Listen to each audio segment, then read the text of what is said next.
orang pintunya itu. Nah setelah ngelewatin rel itu mulai ada wangi-wangi yang cukup bikin notice sendiri gitu Kak. Kayak wangi-wangi kentang fast food, kentang goreng.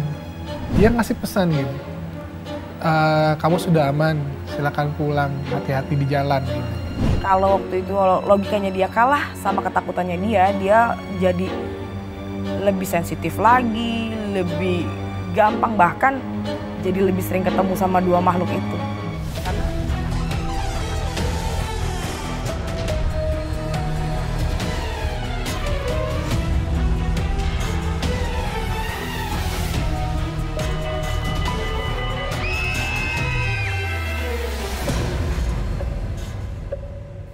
Selamat malam dan selamat datang di Malam Jumat. Jangan pikir kalian sendirian. Bersama saya tentunya Grita Agatha, dan seperti biasa juga kita akan mendengarkan cerita misteri dari narasumber yang sudah kita undang ke studio, dan tentunya juga akan dikulas satu persatu secara detail oleh teman saya Kananta.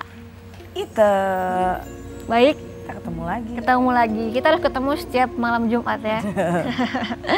Oke, nah kalau sebelumnya nih kita dengar cerita dari Pantai Selatan, tuh dari mana-mana. Nah ini seru banget karena ini mungkin pengalaman yang bisa terjadi sama orang-orang yang nggak bisa lihat sebenarnya.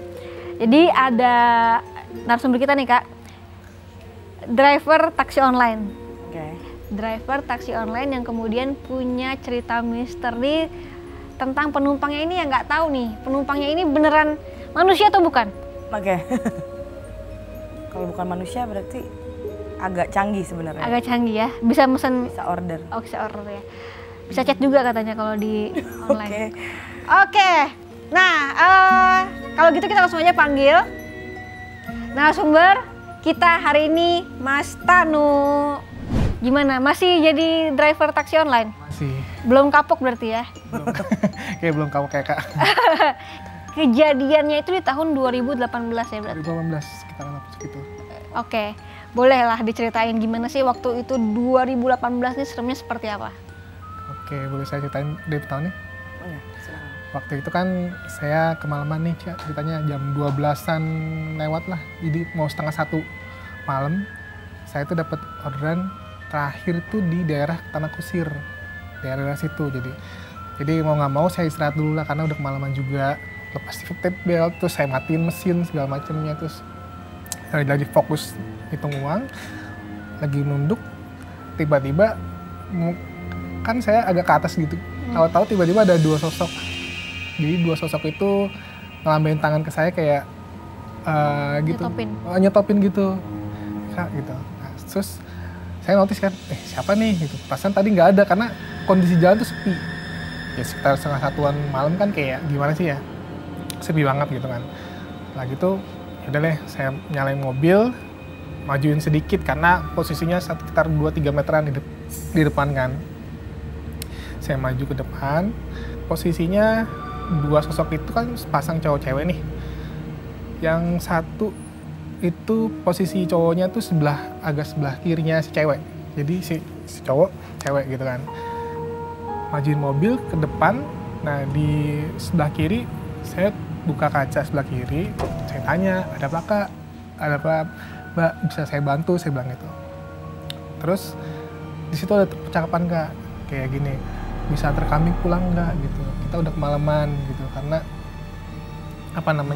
mau pulang tapi kita nggak ada kendaraan lagi gitu kan, udah jam segitu. Tapi yang saya bikin notice gini Kak, si cewek ini kan ngomong ke saya nih, interaksi. Dia gerak mulut duluan tapi suaranya belakangan.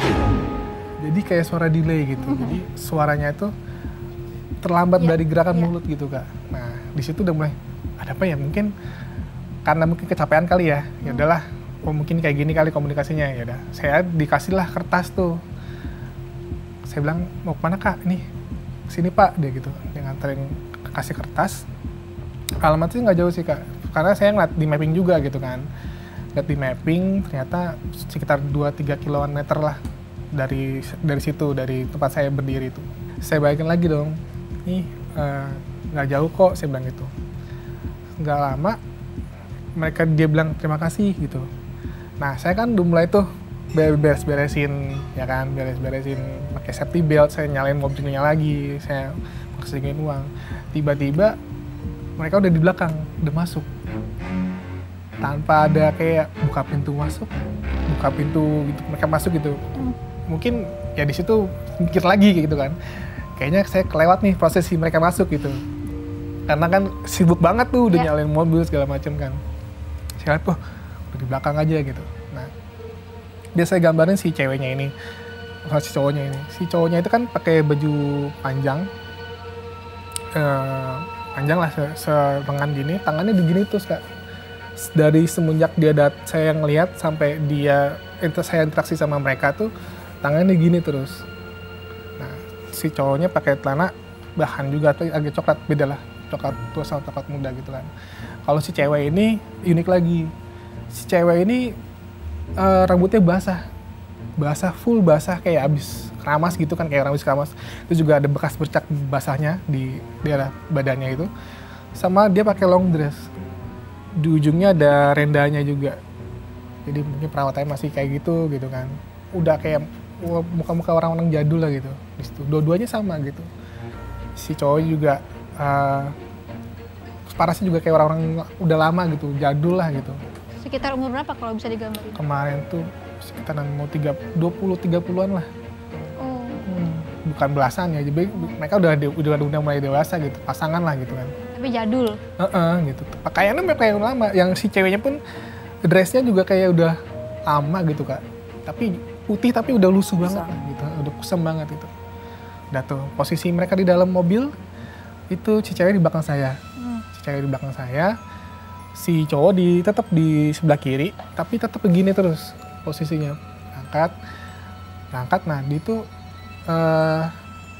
saya di mappingnya tuh diarahin masuk ke arah pemakaman. Jadi saya masuk arah pemakaman, lewatin rel yang nggak ada orang pintunya itu. Nah setelah lewatin rel itu mulai ada wangi-wangi yang cukup bikin notice sendiri gitu kan. Kayak wangi-wangi kentang fast food, kentang goreng. Sambil setir, sambil mikir, ada makan kali. Tapi si cewek tetap masih begitu, si cowok tetap posisi gitu aja gitu. Nah, udah lama sudah masuk, mapping masukin ke arah perumahan tuh ada jalan mungkin pas-pasan satu gang gitu. Atau gimana saya juga nggak tahu. Awalnya juga ikutin map aja lah gitu. Mungkin itu tembusannya kan, masuk. Mulai dari situ, wangi mobil tuh udah mulai berubah Kak. Kayak bau angus, kebakar pakaian. Jadi kayak misalnya kita ngebakar pakaian tuh, wangi-wangi kain kebakar tuh udah mulai berasa tuh. Nah, di situ mulai saya bingung, mulai agak panik karena takutnya ada kenapa-napa di mobil. Bukan mereka itu, masih mikir positif. Kayaknya mobil saya nih, mobil gua kenapa ya gitu. Tapi kok mereka masih tenang-tenang aja gitu, nggak ada maksudnya nggak ada notice dia mereka cium baunya gitu kan ya Kak. Ya udahlah. Seraya itu saya masuk. Nah, SOP di driver online waktu itu kan, walaupun kita tahu mappingnya nih, titiknya kita suruh belok kanan, belok kirinya gitu. Tapi kita mastiin juga, maksudnya pastiin kalau mereka juga punya jalan tembus. Nah, saya interaksi gitu. Kak, ini bener ya masuk ke lewat sini gitu. Pertama sih pertanyaan saya nggak dijawab sama sekali. Hening lah gitu. Tapi setelah itu ada beberapa gang yang saya mastiin, ini nanti ujung sini belok ke kiri ya. Si cewek bilang iya gitu, pelan banget, gak lama 2-3 gang, setelah ini belok ke kanan ya, gang kedua ini. Terus si cewek jawab lagi, iya gitu. Saya pikir apa saya dikerjain nih gitu kan, karena udah malam juga, tapi posisi saya adalah pasrah aja lah. Dia ngasih pesan gini, kamu sudah aman, silakan pulang, hati-hati di jalan gitu. Nah itu satu yang sisi bengkok itu ada di sini, sambil kayak turun pelan-pelan, tembus di dada. Ekspresi perempuan yang dari tadi tergambar di aku, itu memang ada ketakutan justru sama si laki-laki ini.